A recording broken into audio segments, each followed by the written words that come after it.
wanted to ask more about enlightenment. I'm actually not sure what enlightenment is. And I've met a few people who have said that they are enlightened or awakened. I'm not sure if that's the same, actually. Maybe it's just a matter of how we use the words. But what is enlightenment/awakening? Great question. Well, actually, I have this beautiful, like I said, Judah's main thing is helping people through their awakening and enlightened process, helping them to understand it, helping them to pinpoint exactly where they are in the process and how to move naturally and effortlessly to the next place.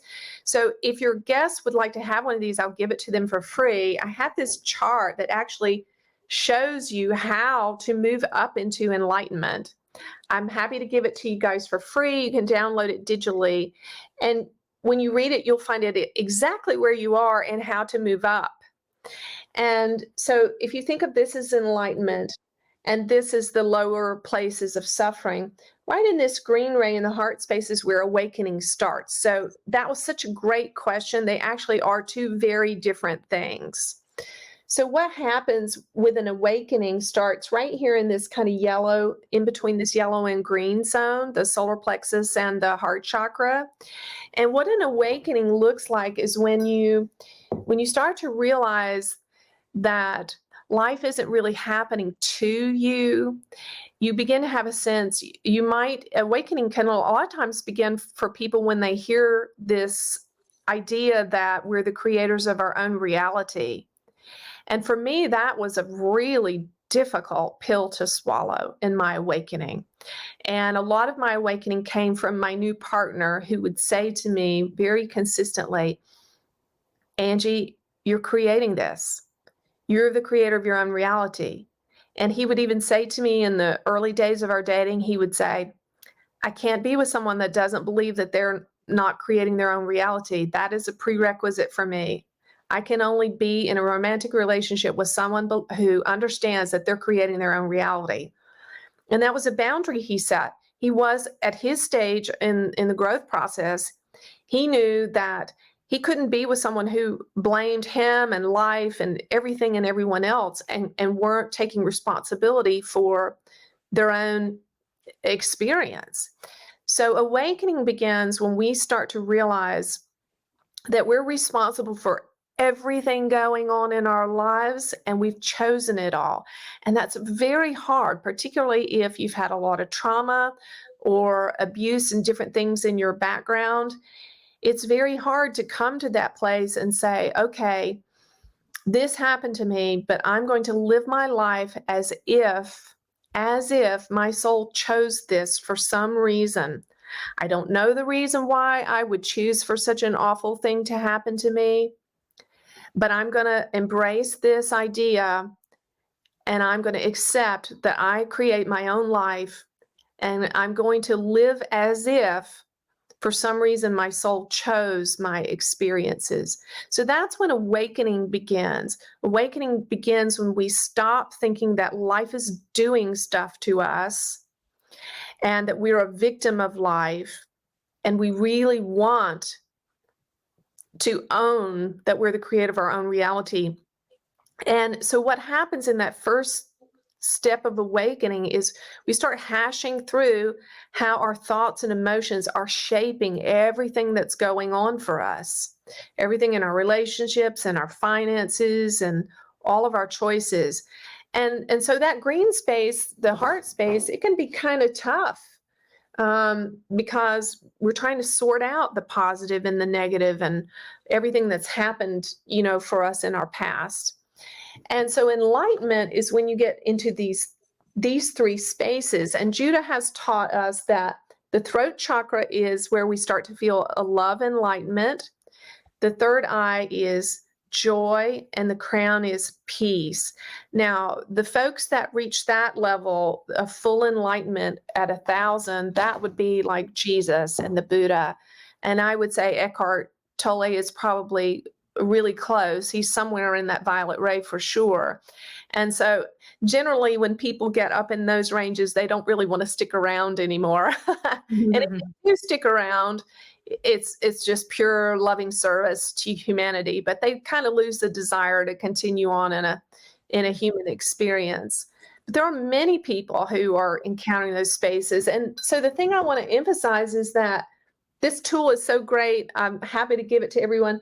But what I want to emphasize is that when you get into this green heart ray space and you live there consistently and you've resolved these lower issues, enlightenment happens for you naturally. And let me give your folks a couple things that can help with that. The root chakra issue is feeling like a victim. So if you want to really be in an awakened state and working on your personal awakening, be aware when you're feeling like a victim. Anytime that you feel like somebody's doing something to you or life is doing something to you and you're suffering because of it, go ahead, move yourself into that heart rate space by saying, okay, I feel like a victim here, but I'm just going to embrace that on some level my soul has chosen this. And I'm going to act as if that I'm creating my own reality. That will help to immediately move you up. If you're in this orange ray space, know that that's fear. This is the realm of fear. And so when you're feeling afraid, go ahead and make the choice to love. Judah's taught us very clearly over and over that there's only one choice, one or the other to make, and that's love or fear. Love or fear.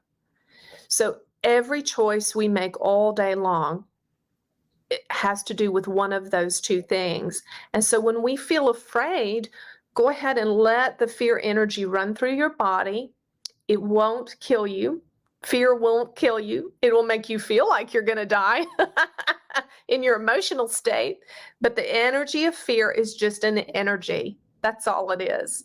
And so you can just let it flow through your body and burn itself off. Let the energy go. And then choose to love. Choose to love. Choose to love anyway, whatever love looks like for you. And if you don't know how to love someone else or to love the situation or to love and accept, like the war, a lot of us are really struggling with that, right? How do we not be afraid?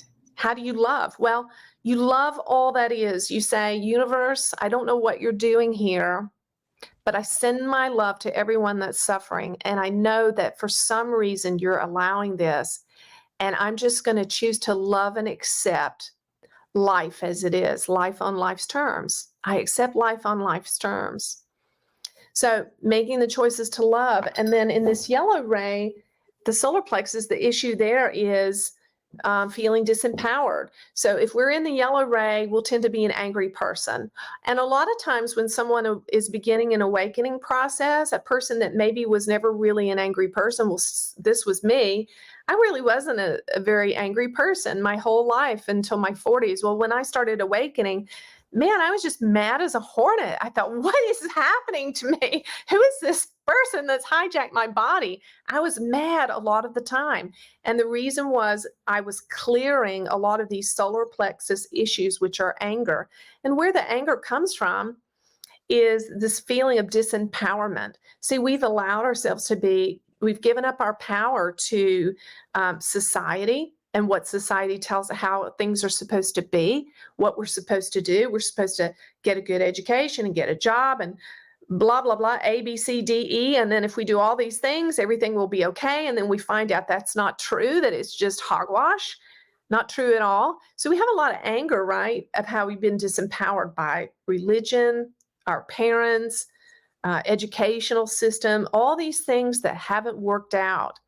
And so the yellow ray issue is to take back our power, is to think for ourselves, to trust our intuition, to question things, to learn, to grow.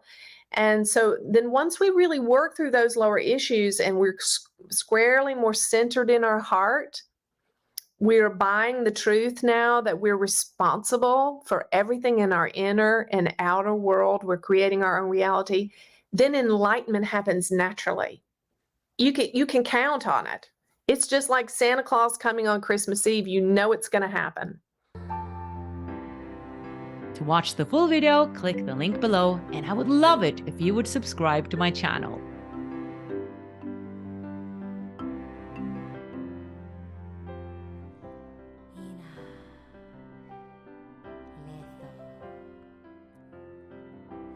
Resto maliata falia.